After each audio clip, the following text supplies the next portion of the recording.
Hello and welcome to another Out of Spec Reviews video. You join me standing on a sidewalk charging this Porsche Cayenne e-hybrid. Now we have driven electric or electrified Porsches together. We've done a ton of Taycan stories. We've done Panamera e-hybrid.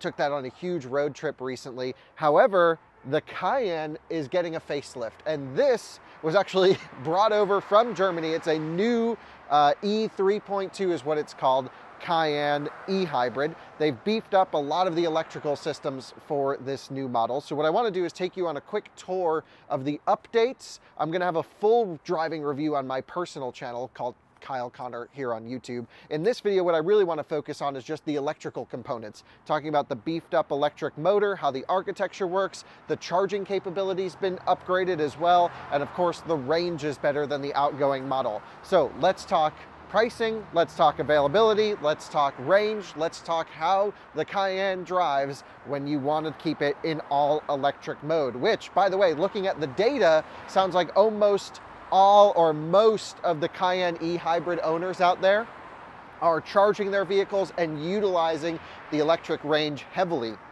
So let's get into what this thing's like to drive when you lock it in e-power mode.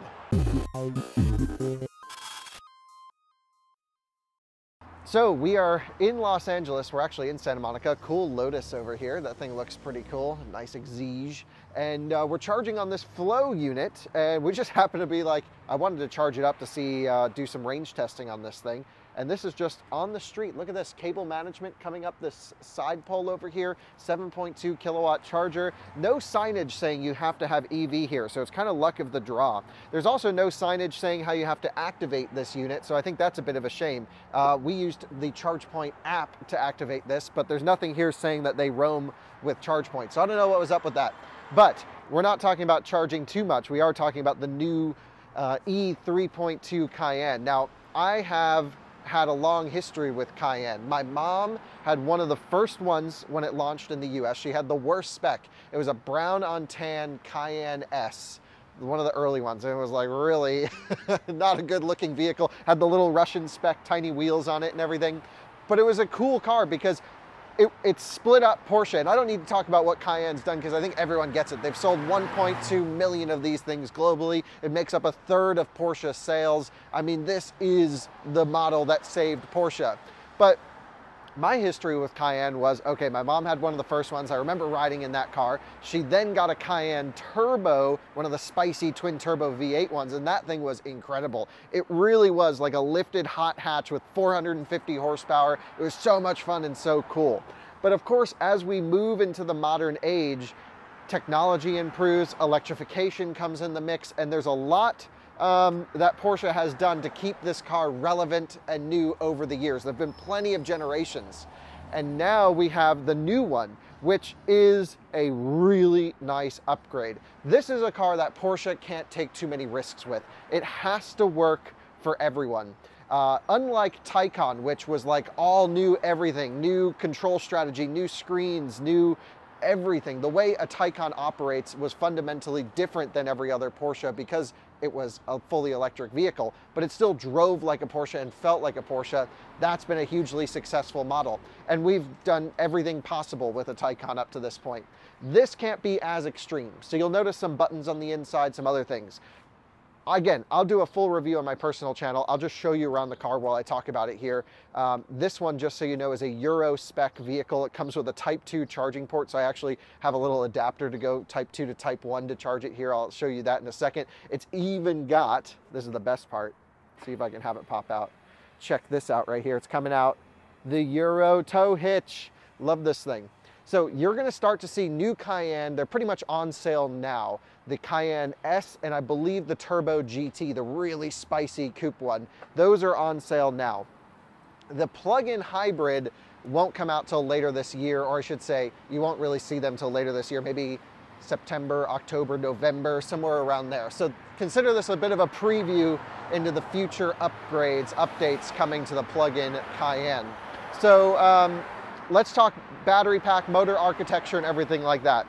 So first of all, battery pack size has been increased over the outgoing model. We now are about 26 kilowatt hour gross capacity. I think it's 25.9, which is pretty juicy for a plug-in hybrid. I mean, the Polestar 1 that we've been spending a lot of time with is like 33 kilowatt hours gross, and that has like the longest range plug-in hybrid out there.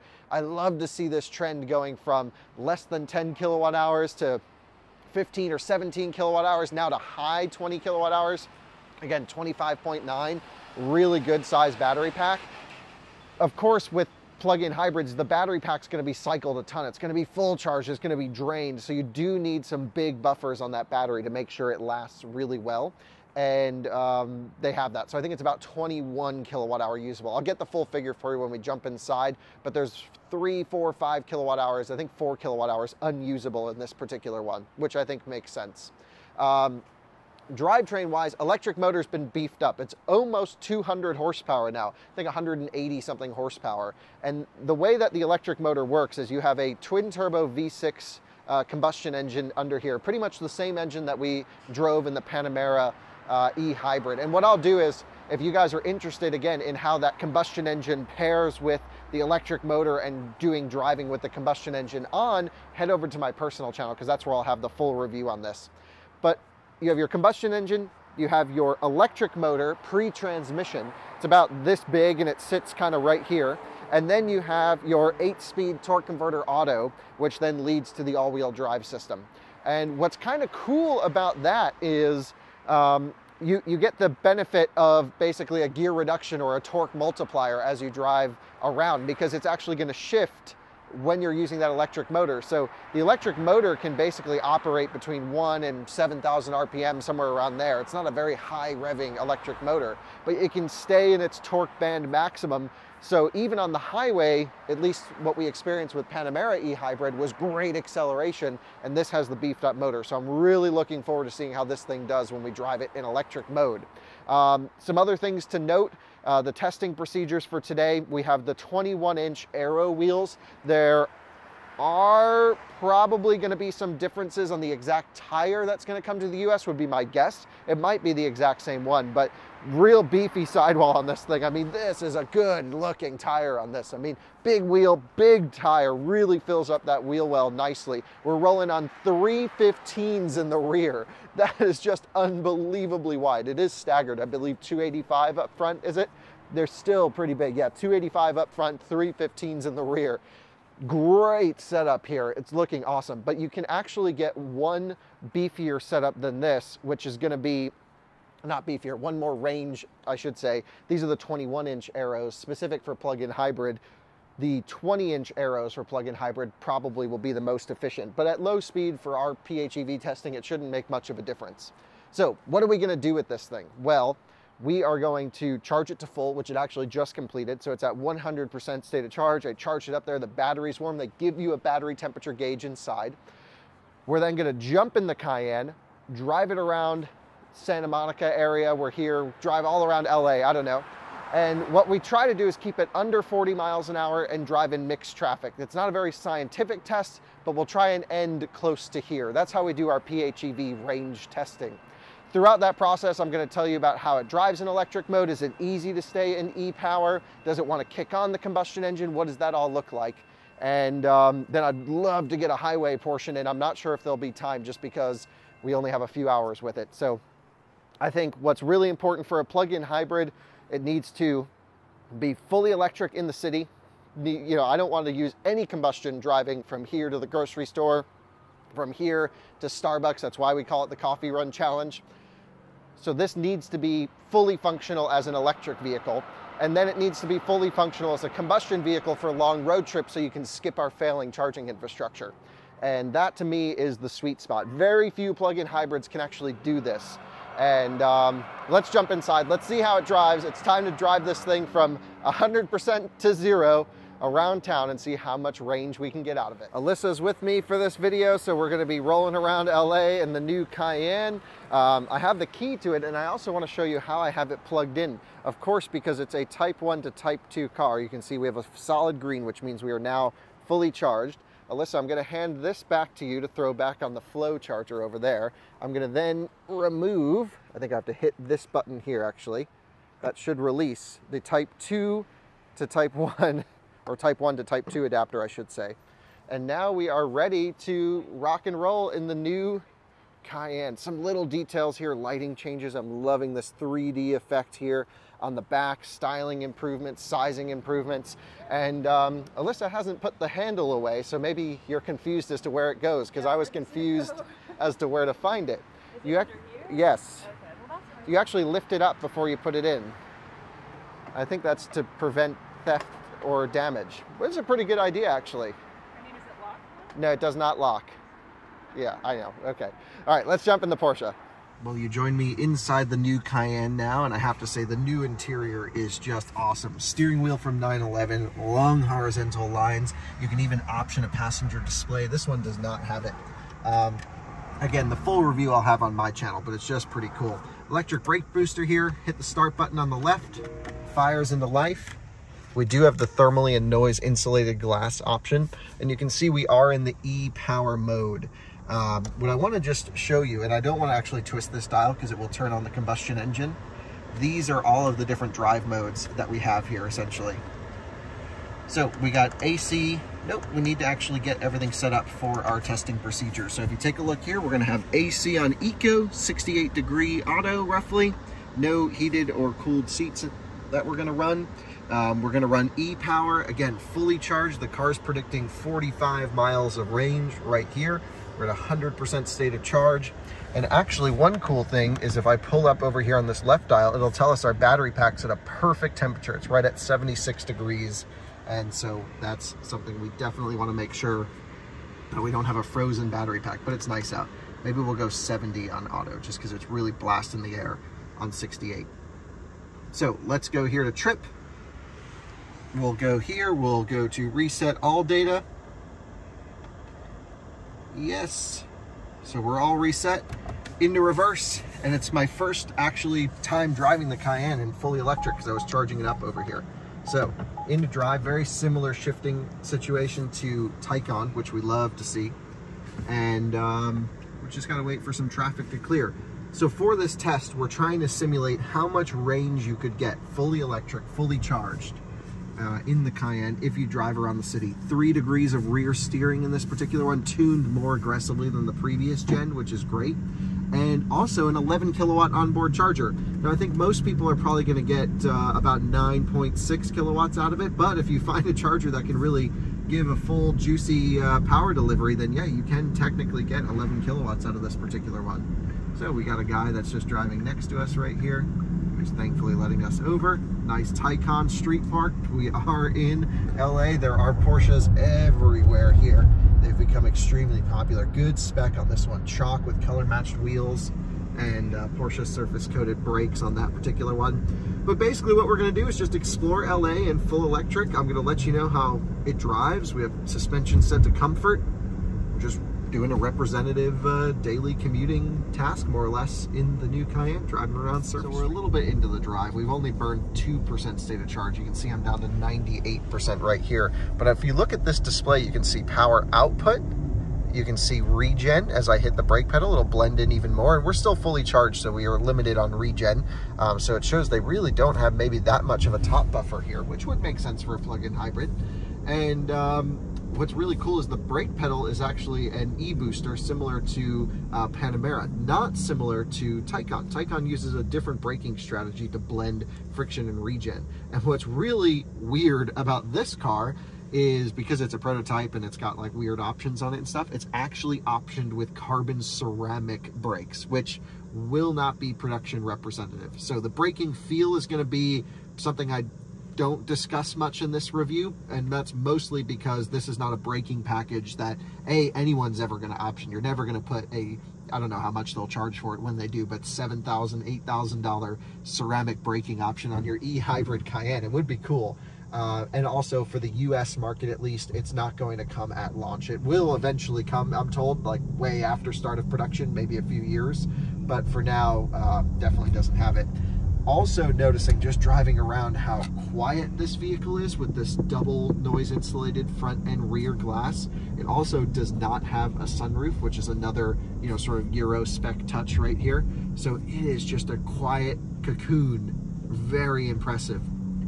Also, haven't been able to feel it shift once. What am I trying to say?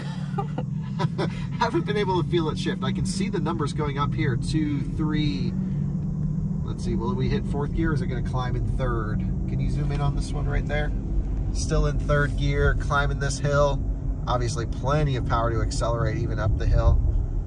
Anyway, it likes 3rd gear, I guess, but haven't been able to feel this thing move. This guy just pulled out right in front of us. That was epic. He just sent that thing in reverse, getting out of his driveway, not even watching the road. Ceramics work at least when they're cold. Not as well as steel brakes, but we didn't have to do a panic stop or anything. Love the driving position, really soaking in the car for the first time. But let's continue driving around, see how it does. I think what Porsche's always done a very good job of with their plug-in hybrids is maximizing the amount of electric performance you can get out of the vehicle.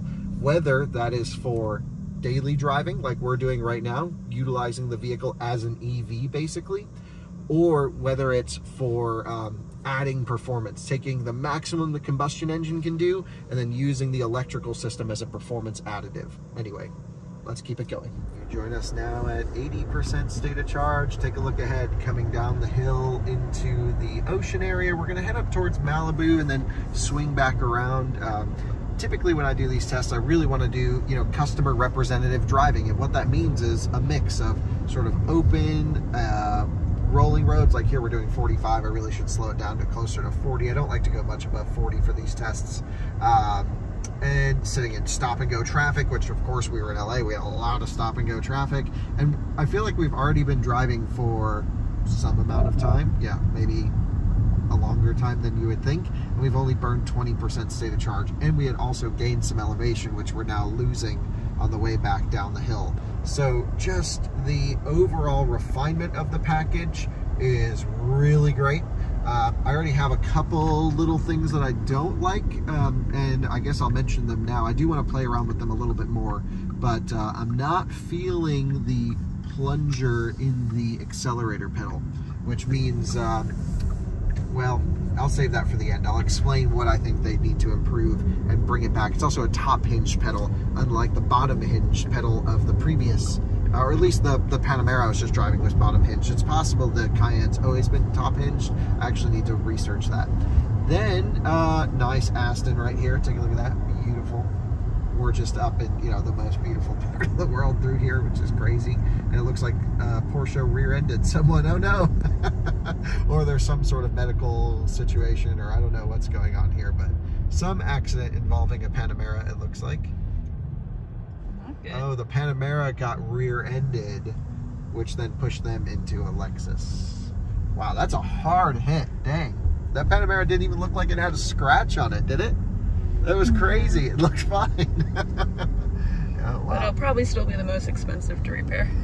Probably so. That is the thing. But that's why you have insurance. BMW i8. Anyway, my only other complaint, other than not feeling this false floor in the accelerator pedal to maximize electric before kicking on the combustion engine, is the brake pedal with the ceramics. When the ceramics are cold, it's so weird. Like, I would not recommend, based off of this drive, getting the ceramic brake option with the plug-in hybrid. And in the US you can't, so which is good, because most of the time it feels pretty good, and then occasionally it gets a little bit confused and you have to, like, whoa, go deep on the brake pedal when regen stops for whatever reason, and it's just like you got to stay on top of it. I don't expect that to be a problem for most of them, because I did not experience that all in other plug-in Porsches with steel brakes. Just a weird little thing here, but cruising along nicely, trying not to go too fast, enjoying the beautiful views, and just absolutely gorgeous here in heading up into Malibu. And then we'll turn around and head back and sit in all this traffic, it looks like, which is, again, I think a customer representative drive. The city drives are never super scientific like the highway range tests are, but it's the best we can do. And welcome to Malibu, California. You join us, some of the most beautiful places in the country. I've set the actual maximum speed limiter to 40 miles an hour. I kept finding myself, it's so quiet you can't feel the speed going over. So I've set a limiter, I don't know, right when we got on this road back there, to 40 miles an hour maximum. No one's out here today. It's dead quiet. It's pretty interesting. And yeah, cruising along, doing the thing. The seats are wonderful. This particular spec It's a really nicely spec'd option car, but like very German spec, which is like, you know, you get the nicest car, then you don't get, for example, you see this quite often, you get, you know, ceramic brakes, good headlights, no keyless entry. That's always the joke. This one has keyless entry, but no sunroof, but also ceramic brakes. They're always so oddly optioned. The US spec cars come with a lot more standard equipment. Actually, we'll go back to the right lane because this guy's going just fast enough. I think what we'll do is we'll run up here, I don't know, do a little bit of sightseeing, something like that, and then we'll turn around and start heading back. The limiting function is great. The sound system, this one has the mid-spec Bose, more than enough. Would be cool to go for the Burmester, but I think it's a $5,000 something option, somewhere around there. I think it's worth it. Might be, you know, a little bit less, a little bit more, somewhere, something like that. But the range just seems to be incredible. It's still predicting 30 miles of range at 67% state of charge. And again, we're just cruising along. Actually, what's interesting is as we lose state of charge, our regen bar is increasing. And the other thing that's interesting is this power meter is linked to the accelerator pedal, not to actually the power output. So this is like a digital control, I think, of what the vehicle's expecting to be the power output rather than what you're getting, because you could see there when I was modulating the throttle pedal, we felt no acceleration. So this seems a little bit disingenuous, not into that. But for the most part here, for example, you can see as my foot goes down, the bar increases like this, but I'm not feeling the car react nearly as quickly as this power gauge is reacting. So I wish this was more of a real-time power output rather than my throttle pedal position, but you can't have everything in life, right? Anyway, more driving to do.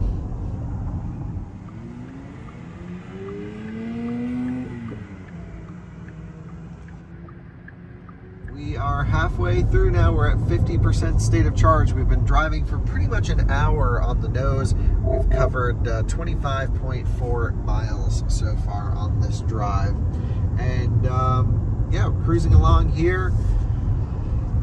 Like, how many times have we said cruising along here? A lot. A lot. We are. We're just cruising along and, you know, on the beautiful Malibu roads, and yeah, that's cruising. Best steering wheel, best seats, great driving position, it's the right size. The full electric Cayenne's coming, by the way. Mm-hmm. Like a couple of years or something like that. They have to do Macan first, and then there'll be an electric sports car that we keep seeing spy photos of. And then look at this F-Type just pulls right in front of us. People in California just have zero regard for cross traffic. Yep, seeing Porsches everywhere. I think we've counted more Taycans on this drive than even Model 3s. It's crazy. But look at some of the homes in the ocean over here. You've missed some of the good stuff there, Alyssa. Usually. It was gorgeous, though. Trust us. Here are the absolutely gorgeous views that Kyle's been talking about. Just amazing. So pretty. Lots of these guys. Yeah, the Montana Tioga right here. Look at this. That's a Chariot. Yeah, then we got the Four Winds 5000. Oh.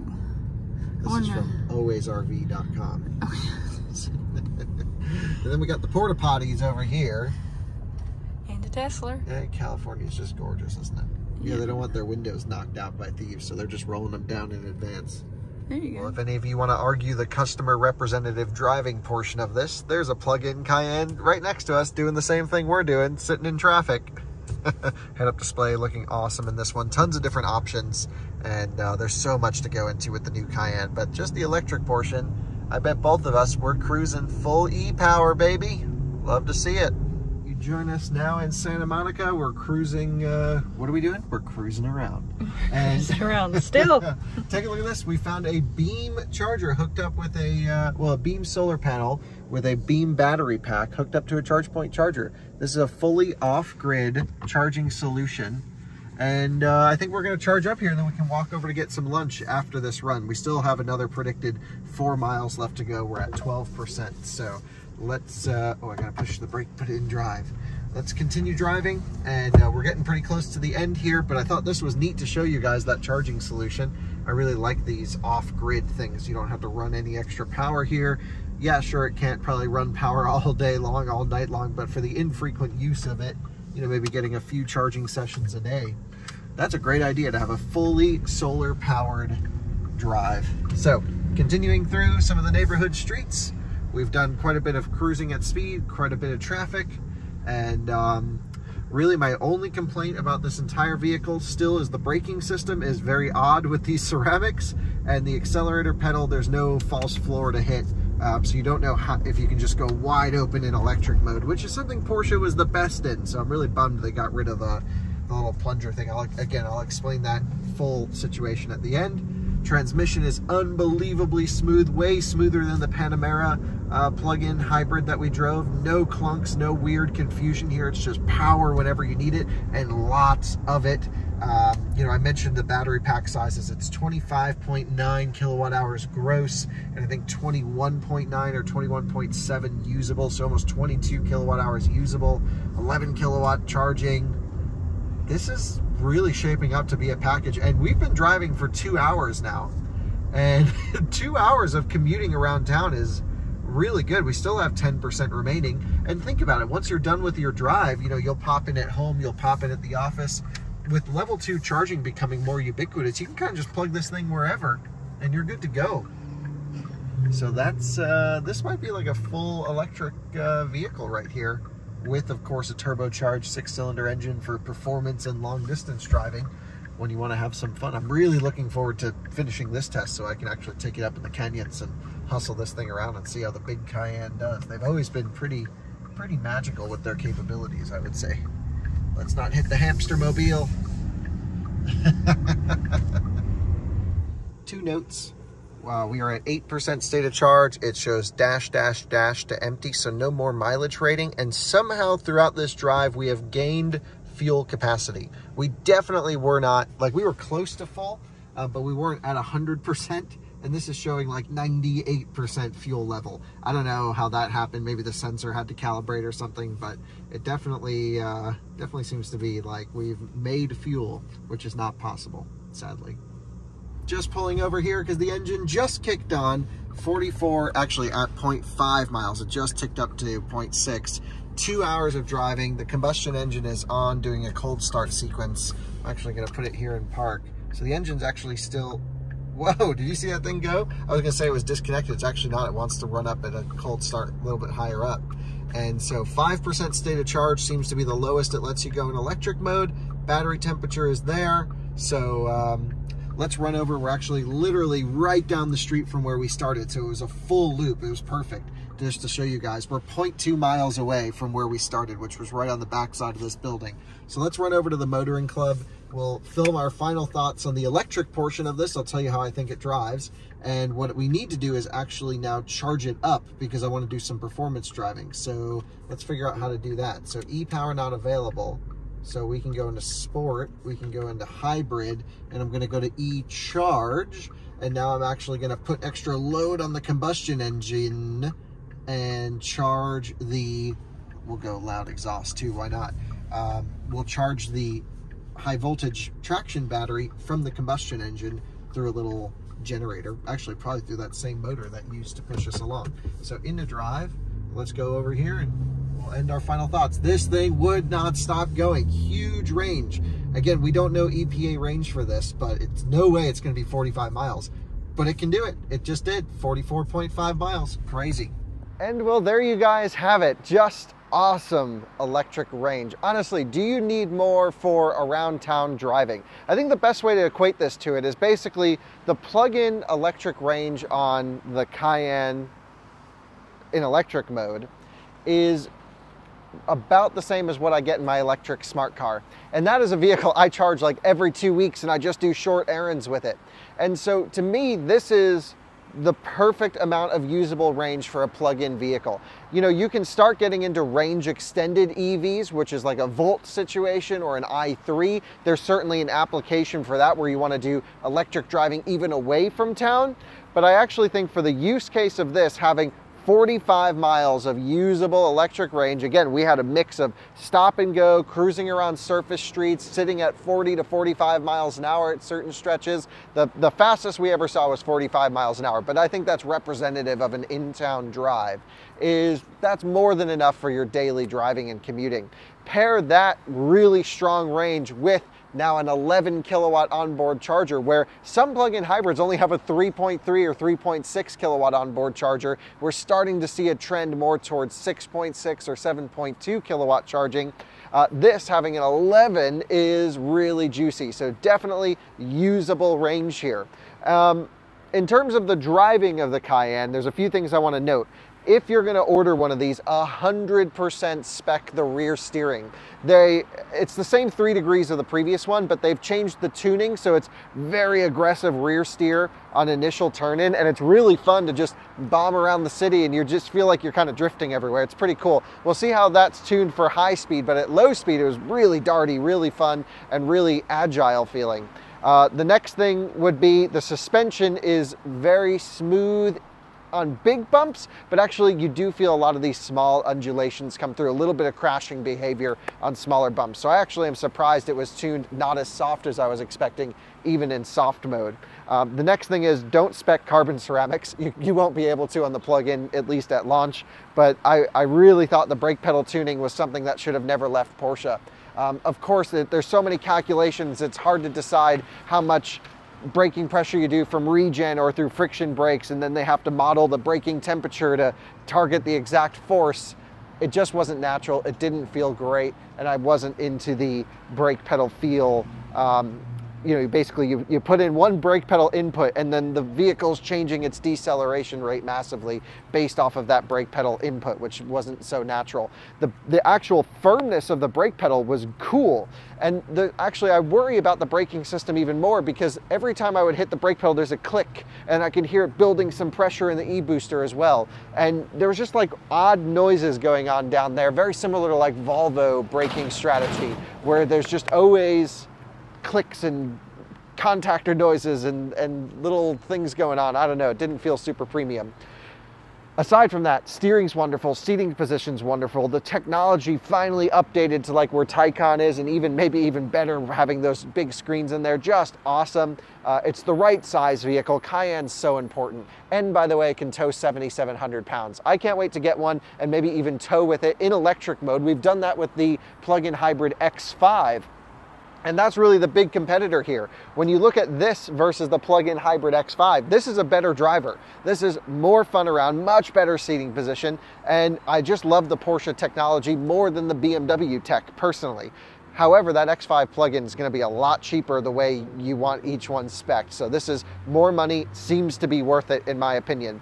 There you go, the full electric driving situation of this. The one last thing I promised I would tell you about was the accelerator pedal plunger, and to figure out what's going on with that. Well, in Porsches of the past, I'll link a video below. I have like a whole hour-long video on the plug-in hybrid strategy that Porsche employs.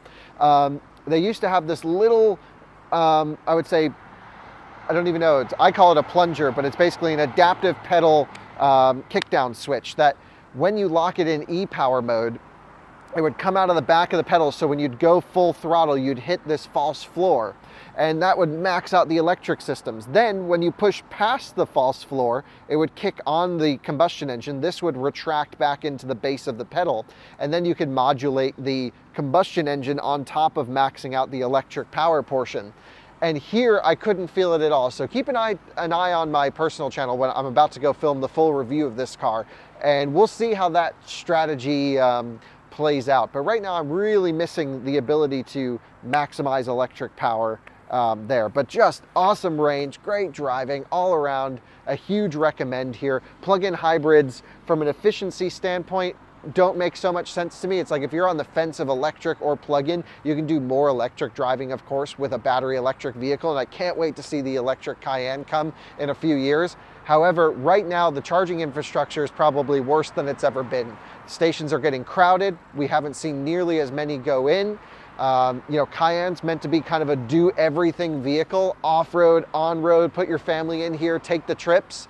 And to me, having a plug-in hybrid in a situation like this, especially with that 175 or 180 horsepower electric motor with 300 pound-feet of torque, mind you, definitely has enough performance for getting around town. This kind of seems like the right approach for today's market. I hate to say it because I'm really not a plug-in hybrid lover, because it's a compromise on both sides, of course.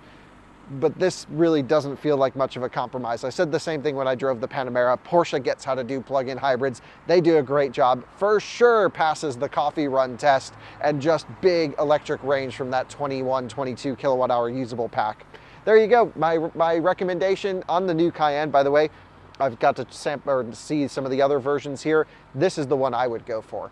They have the Turbo GT, they have the Cayenne S now with the V8. The base Cayenne is basically just this drivetrain without the electric stuff. The plug-in hybrid seems to be the most interesting to me. Just from an engineering standpoint, it's kind of fun to maximize your drivetrain. Why not? Go for it. And then having the V8 and the S seems like a great enticing option if you want a bit more performance as well. So thanks for watching another Out of Spec Reviews video. Still just my first 2 hours with this car, really enjoying the updates over the previous generation, the pre-facelift Cayenne, and we'll see you on another episode soon. Bye-bye.